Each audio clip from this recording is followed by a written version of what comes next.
Last year I pulled enough dried herbs out of a single 12 by 12 bed to fill 32-quart jars. Cooking herbs, medicinal teas, syrups, salves, the whole works, enough to season and doctor my family clean through to the next harvest. The year before that, I was still buying little $4 plastic spice tins at the grocery store and bottles of cough syrup at the pharmacy. Two completely different ways of running a kitchen, and the difference came down to one garden bed. Here's what I want you to hear. For the first 25 years I gardened, I treated herbs like a side hobby. A little patch of basil out by the tomatoes, some mint that took over the corner, maybe a rosemary in a pot that I killed every winter. Then my Amish neighbor, Eli, walked me through the herb garden his wife Sarah keeps behind their house in Lancaster County, and I realized I had been thinking about herbs all wrong. They weren't growing herbs. They were growing a year-round pharmacy and a spice cabinet at the same time, on a piece of ground smaller than most folks' bathrooms. Today, I'm going to walk you through exactly how Sarah and Eli set up that bed, what they grow, how they harvest it, and how they make it last all winter. And stay with me to the end, because I'll share a simple Amish layering trick they use for storing dried herbs that keeps them potent for over 2 years. I had never seen it in any garden book. Now I want to be straight with you. When Eli first showed me their setup, I thought I already knew most of it. I'd been growing food on this homestead for over 30 years. I'd dried herbs before. I'd hung bundles in the kitchen, crumbled them into jars, and called it good. But what I noticed pretty quickly is that my dried oregano lost its smell by January. My basil turned to dust. By February, I was opening jars of nothing. Sarah's herbs from 2 years back still smelled like they were cut yesterday. That difference isn't luck. That's method. Here's the part that reset my thinking. Among the Amish families I've spent time with, there's a way of looking at the homestead garden that comes out of plain necessity. When you're feeding a family of 10, 11, 12 people on a small piece of ground with no truck running to town for spice jars or cold medicine, every square foot has to do double duty. Eli put it to me simply. He said, the same plant that flavors the soup should heal the cough. That's not folklore. That's how you stretch a piece of land to cover both the kitchen and the medicine cabinet without buying a thing. Once I understood that, the design of their herb bed made perfect sense. Here's the first thing to understand before you plant a single seed. Sarah's bed isn't laid out in a row. It's laid out in 4 quadrants, each one with a job. One quadrant is cooking herbs, the ones you cut fresh from spring through fall and dry for winter seasoning. One is teas, the herbs you steep into a hot cup for everyday wellness. One is medicine, the stronger herbs used for syrups and salves. And one is preservation herbs, the ones that go into pickles, vinegars, and stored meat. Same bed, 4 jobs. Now let me show you exactly how to set this up. Build a square bed 12 feet by 12 feet or scale it down to 8 by 8 if you have less room. Run a simple gravel cross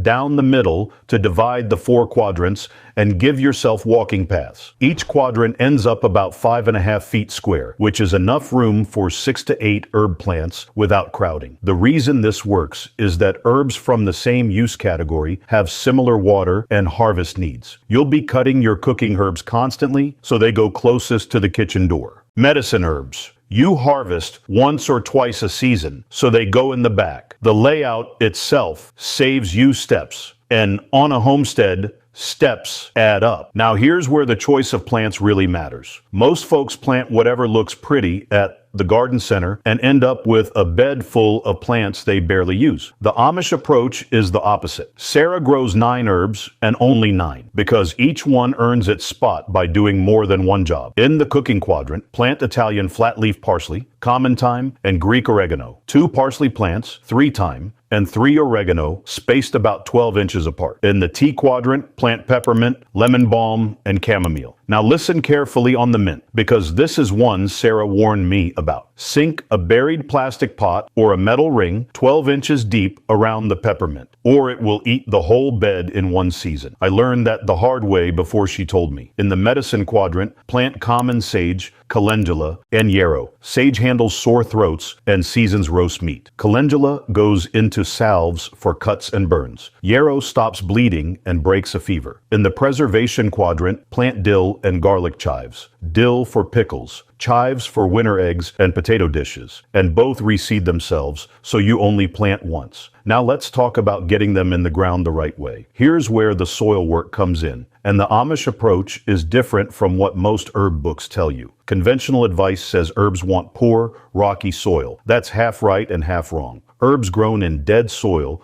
do produce stronger essential oils, but they also produce tiny harvests. On a homestead, you need both potency and volume. Here's what Eli does. 3 to 4 weeks before your last frost date, work 2 inches of well-aged compost into the top 6 inches of each quadrant. Not fresh manure, not bagged fertilizer, just clean, finished compost. Then, on top of the compost, work in 1 inch of coarse sand. The compost feeds the plants enough to give you bushy growth. The sand keeps the roots from sitting wet, which is what kills most herbs in winter. If you're in zones 3 through 5, plant your hardy perennials 2 weeks after your last frost. Hold the basil, calendula, and dill until the soil hits 60 degrees Fahrenheit. In zones 7 through 9, you can get the perennials in 4 to 6 weeks earlier. Once your bed is in, here's the habit that makes the whole system work. Sarah cuts her cooking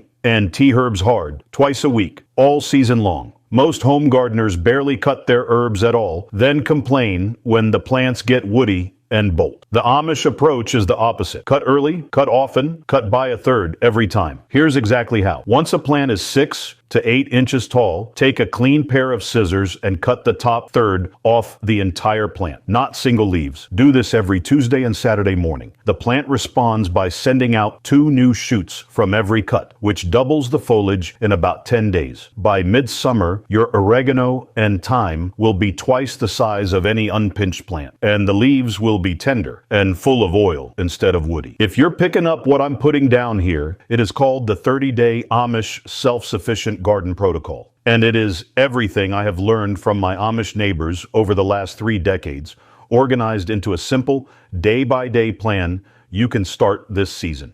It covers the full 5 defense layers to build a garden that defends itself from the soil up. It has got the complete 4-bed crop rotation system that stops disease and pests before they ever get a foothold. And it includes the companion planting field guide, so you know exactly what to grow next to what and why. So click the link in the description right below this video. Just scroll down a little and you will see it. Or alternatively, if you are watching on a television or a computer screen, you can take out your phone, open up your camera like you are going to take a picture, and hold it up to the QR code you see on screen right now.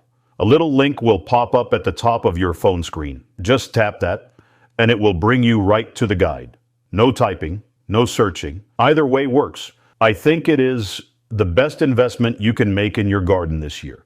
Let's keep going. Now here's the part that changed everything for me. Drying. This is where most home herb gardens fall apart. You hang a few bundles, crumble them into a jar, and 4 months later, you've got green sawdust with no flavor. Sarah's method is different, and once you see it, you can't unsee it. Here's the rule. Cut your herbs in the morning, after the dew has dried, but before the sun gets above the trees, between roughly 7 and 9. That's when the essential oils are at their highest concentration in the leaves. Bring them inside immediately. Do not wash them unless they are visibly dirty. Washing strips oil. Now bundle them. Take about 15 to 20 stems, no more, and tie the cut ends with cotton kitchen twine. Hang the bundles upside down in a dark, dry space with steady airflow between 60 and 75 degrees Fahrenheit. Sarah uses the back room of their summer kitchen. I built a small drying closet in my pantry with a cheap clip-on fan running low. Light is the enemy. Sunlight bleaches pushes out the color and the medicine in about 3 days. Darkness preserves both. The herbs are ready when the leaves crumble between your fingers, but the stems still bend slightly. That's usually 7 to 14 days depending on humidity. Strip the leaves off the stems by running your hand down the bundle over a clean bowl. Don't crush them. Whole leaves keep their oils far longer than crumbled ones. You crumble at the moment of use, not before. Now here's the last piece of the system, and this is what gives you herbs that taste like summer in February. Sarah stores everything in glass quart jars with tight metal lids, never plastic. Plastic breathes, glass doesn't. Label each jar with the herb name and the month and year you put it up. Store the jars in a cupboard that stays under 70 degrees Fahrenheit and out of direct light. The kitchen counter beside the stove is the worst place you can put them because heat and light strip flavor faster than time does.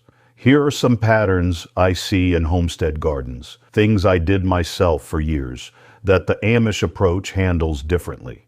The first pattern is growing herbs in pots scattered around the yard. I did this for a long time because it looked nice. The problem is that pots dry out fast. The harvest is small, and you forget to cut the plants because they're not in your daily walking path. The Amish put everything in one bed near the kitchen door, and it gets cut twice a week without fail. The second pattern is letting herbs flower. Most folks see flowers and feel good about it, but the second a basil or oregano or mint plant flowers, the leaf flavor drops by half. The Amish pinch flowers off the cooking herbs the moment they appear and let the medicinal ones, like calendula and chamomile, flower freely because the flower is the medicine. Third pattern is drying herbs in the kitchen. Heat, steam, and light from the stove and window destroy them in days. The Amish dry in dark, cool, still rooms. The fourth pattern is buying replacement herbs at the store every winter. If your jars run out by January, you didn't grow enough or you didn't store right. On a homestead, the goal is to walk past the spice aisle and never look back. Now here's the bonus I promised you in the beginning, and this one took me by surprise the first time Sarah showed me her pantry. When she puts her dried herbs into quart jars for winter storage, she lays a single dried bay leaf on top of the herbs in every jar before she screws the lid on. Just one bay leaf, whole, not crumbled. Then she lines the jars up on the shelf, and that's that. Here's what the bay leaf does. Bay leaves contain natural compounds called eucalyptol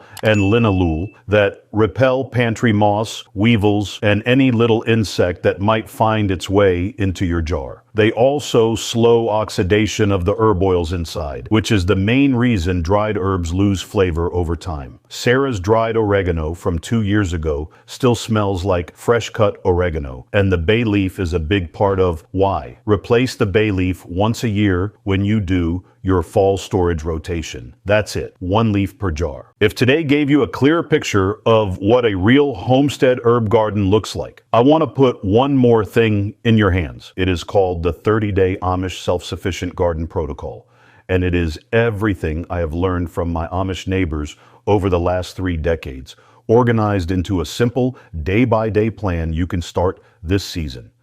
It covers the full 5 defense layers to build a garden that defends itself from the soil up. It has got the complete 4-bed crop rotation system that stops disease and pests before they ever get a foothold. And it includes the companion planting field guide, so you know exactly what to grow next to what and why. Now, there are 2 easy ways to grab it. The first way is to click the link in the description right below this video. Just scroll down a little and you will see it. The second way, if you are watching on a television or a computer screen, is to take out your phone, open up your camera like you are going to take a picture, and hold it up to the QR code you see on screen right now. A little link will pop up at the top of your phone screen. Just tap that, and it will bring you right to the guide. No typing, no searching, either way works. I think it is the best investment you can make in your garden this year. The Amish herb garden in a nutshell. 1 bed, 4 quadrants, 9 plants. Cut twice a week, dried in the dark, stored in glass with a bay leaf on top. Medicine and flavor for the whole family, all year long, from a piece of ground smaller than most kitchens. If you've got an Amish trick of your own or a question about getting started, drop it in the comments below. I read them. Thanks for spending time with me today, and I'll see you in the next one.